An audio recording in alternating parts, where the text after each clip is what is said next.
Hi, I'm Lulu and a clinical specialist women's health physiotherapist at West Hertfordshire Hospital Health Trust. In this video, I'm going to explain about the anatomy of the pelvic floor and help you understand how the pelvic floor works, what its functions are, what happens when it goes wrong and the muscles are weak, which we call dysfunction, and most importantly, how to help you stop these conditions occurring. So let's begin by understanding a little bit about the pelvic floor. Where is the pelvic floor and what's its anatomy?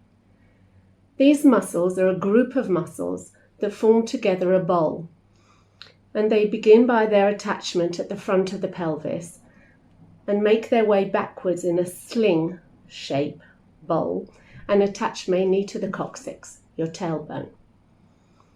This group of muscles sit directly under three pelvic organs. They are the bladder at the front of the pelvis, the uterus or your womb that sits in the middle, and the rectum that sits at the back, at the rear. Now, these pelvic floor muscles have three openings in a woman. They are the front passage, which is the opening of the bladder, which comes through the urethra, and it's where the urine exits from the body, from the bladder.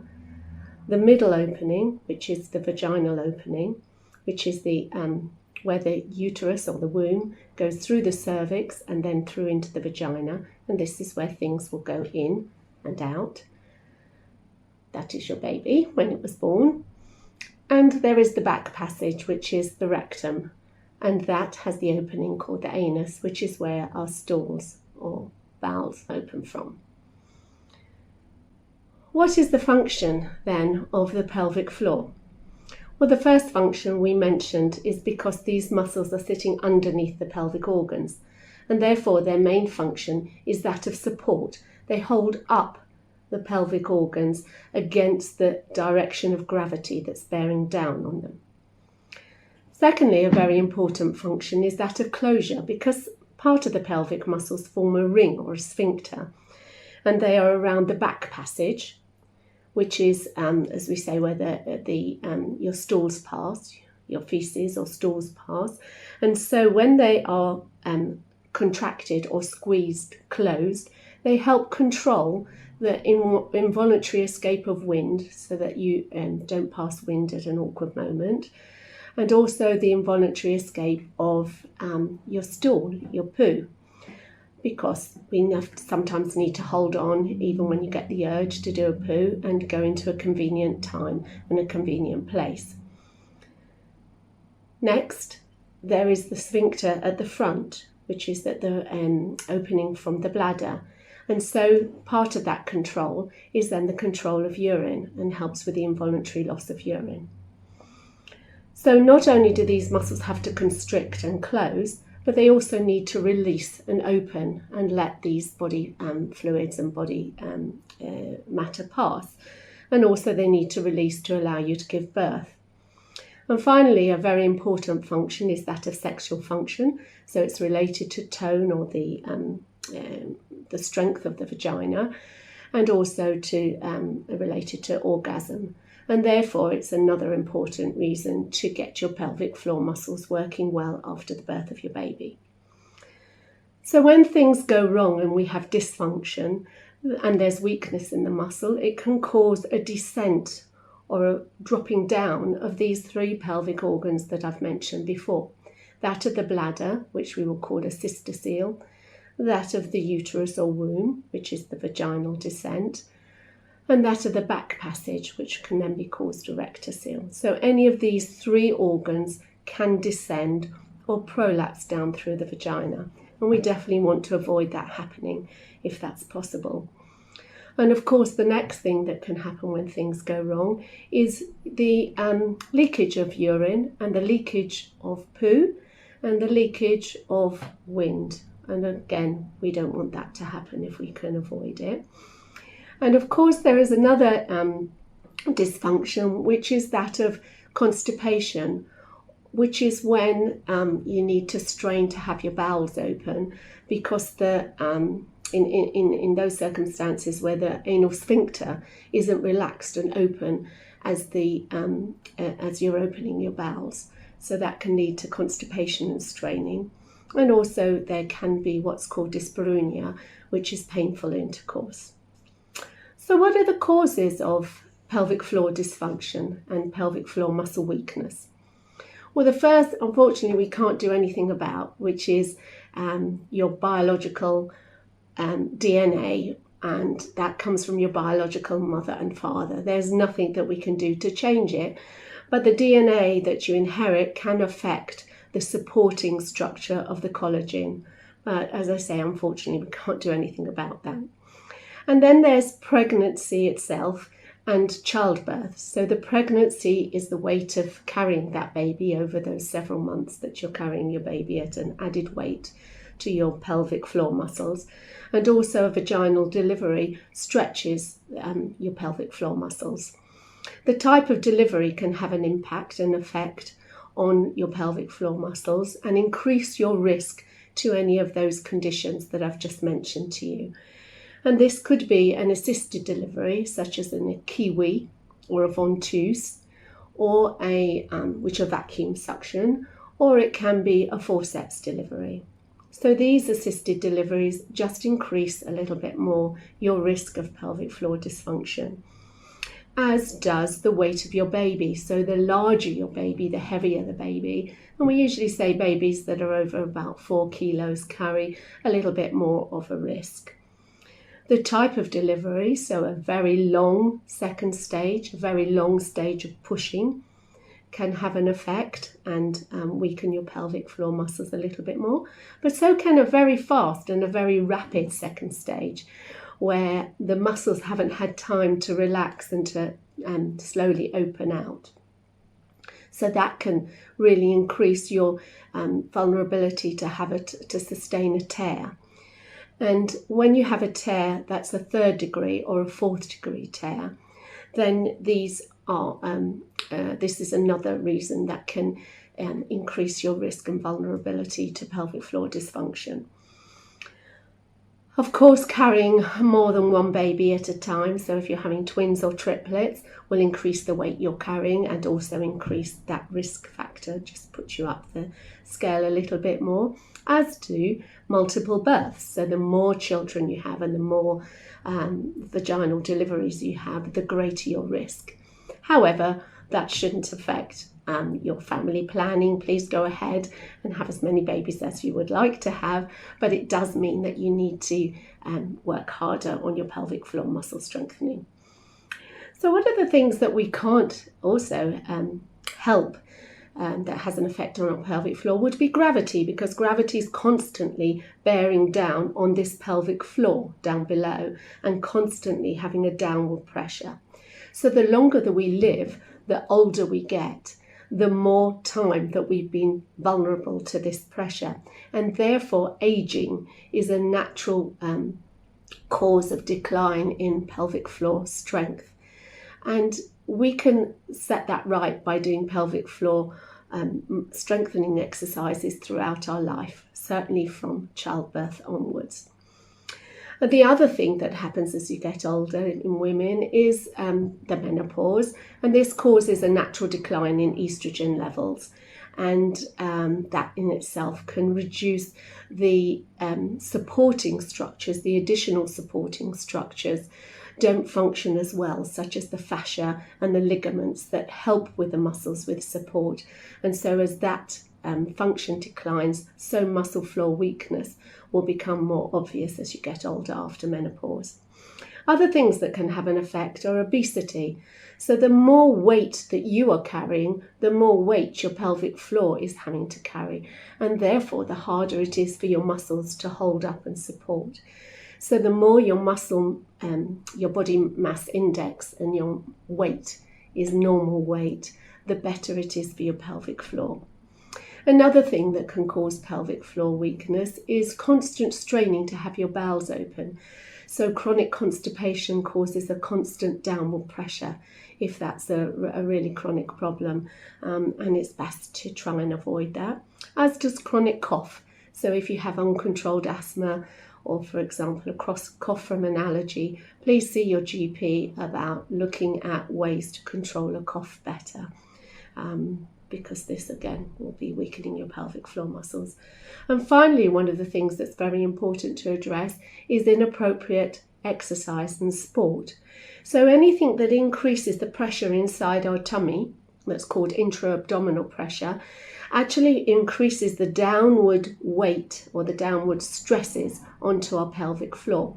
So that's such things as coughing, sneezing, lifting, running, jumping, as in Zumba classes, as in kickboxing, as in high impact or high intensity training due to the ground forces. This again can be a lot of strain on our pelvic floor, and we should only really exercise and give our pelvic floor as much loading as the muscles are strong and can resist that load. So what else is important is something called the NAC. You may have read or heard about this, and the NAC is the name given to squeezing your pelvic floor muscles and contracting them during any activity that causes that increase in pressure and a downward force, such as a cough or sneeze. So it's not just strengthening the muscles and building up their strength and endurance, it's also about using them at the right time. So it's very important to squeeze your pelvic floor with a cough or sneeze or lift. So what is it about pelvic floor muscle strengthenings? What are the principles of strengthening these muscles? Well, it's the same as any other muscle in your body. So if you're going to the gym to build up your biceps muscles, you are all individuals. So not everybody can pick the same weight and lift 2 kilos or 5 kilos or 10 kilos, everybody according to their own strength. And that's the same with your pelvic floor muscles. You need to individualize them to your own ability. But there are ways that we can increase the or progress the exercises, and that's by increasing the length of our hold of a pelvic floor squeeze. So that's your endurance, how long you hold it for. There's increasing the number of repetitions, how many times you repeat in any single session, the number of squeezes that you perform. There is decreasing the rest intervals, so how long you rest between each successive squeeze. The shorter that is, the harder it is. And then there's positions.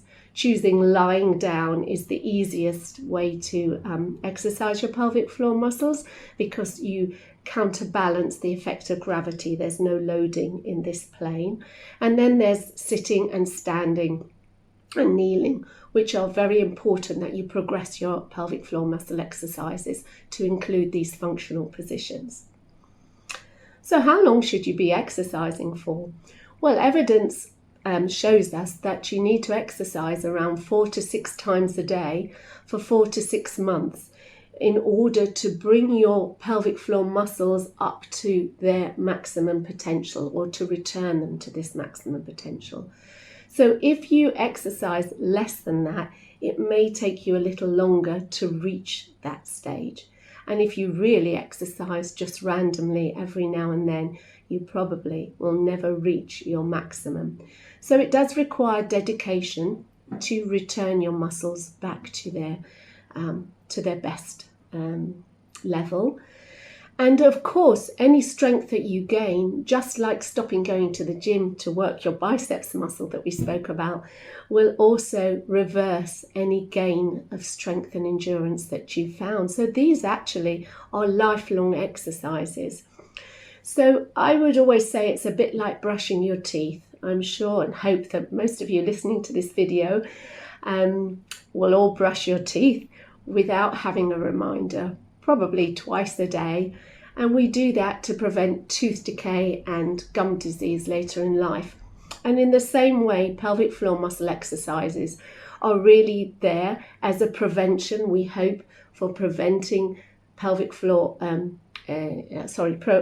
prolapse of the pelvic organs, and the pelvic floor dysfunction, such as involuntary leakage of urine or wind or stools or poo.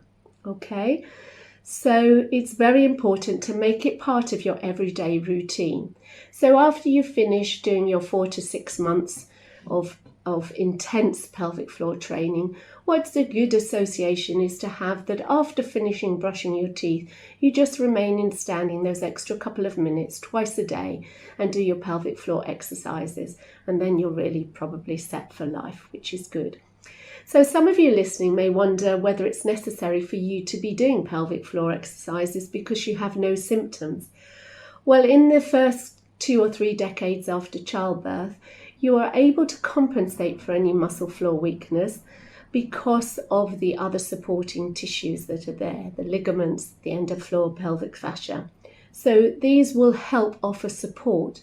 But once that support declines because of, as we previously spoke about, the decrease in your estrogen levels, then this pelvic floor muscle weakness or damage will manifest itself and become obvious. So yes, everybody would be helped by doing regular daily pelvic floor strengthening exercises. So how do we exercise? Well, it may be a little bit boring. However, there is only one way to exercise your pelvic floor muscles, and that is by doing pelvic floor muscle strengthening exercises in isolation.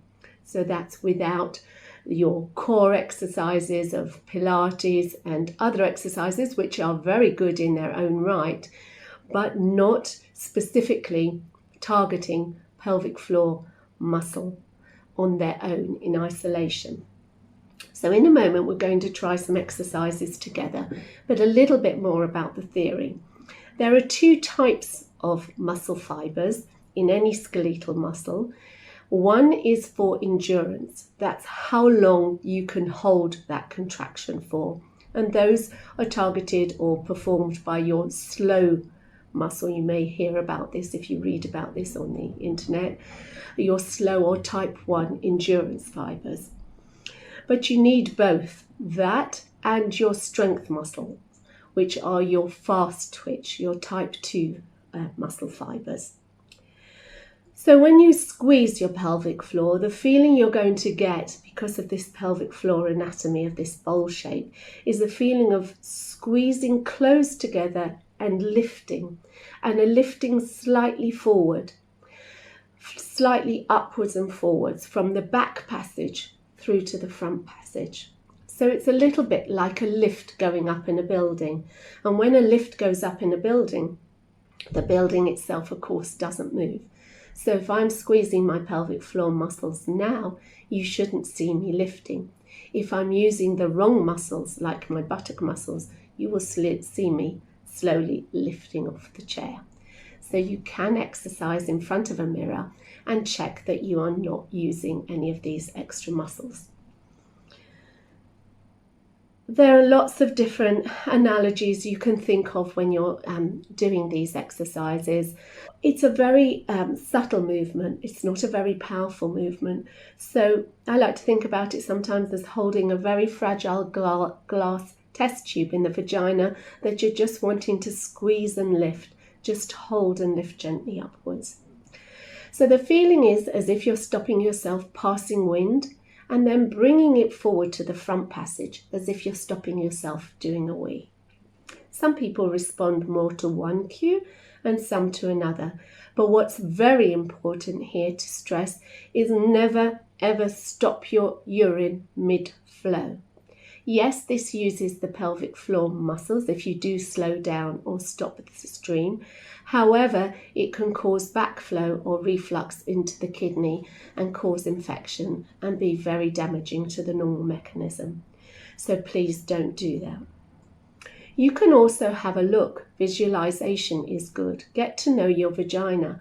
Have a look and see if you can see a pelvic floor muscle contraction. And this is best done in lying where your back is supported and your head is supported and you're not straining to look at the pelvic floor muscles. So place a mirror between your legs as you are lying on the bed, but make sure your back and your head are well supported by pillows. Okay, that's one way, or even with a clean finger, you can place that inside the vagina and feel your muscles closing. If you feel any bearing down, then stop doing your pelvic floor exercises. Okay, so let's have a think about the actual pelvic floor muscle contraction and maybe do some together with me now. So the first thing you want to do is to squeeze and hold. Gently squeeze through the back passage, making sure you're not using your buttock muscles, pulling in your tummy hard, or taking a breath in, and then release. You may like to sit with your palms underneath your buttock muscles and to make sure that you're not squeezing your buttocks, as I showed you before. If you're squeezing your buttocks, you'll feel a tightening under your hand and also a slight raising of your body. Make sure you're not doing that. To feel the muscle contraction a little bit harder, you can try and time that with a very gentle exhalation. So you're gently breathing out as you squeeze and then release. And because your diaphragm is lifting, your pelvic floors can recruit and engage much stronger. And the next progression is to do those two things together and then to count out loud to make sure and to ensure you are not holding your breath. So we're going to count towards 10 seconds. So it's a gentle exhalation and squeeze and holding it, counting 1, 2, 3, 4, 5, and towards 10.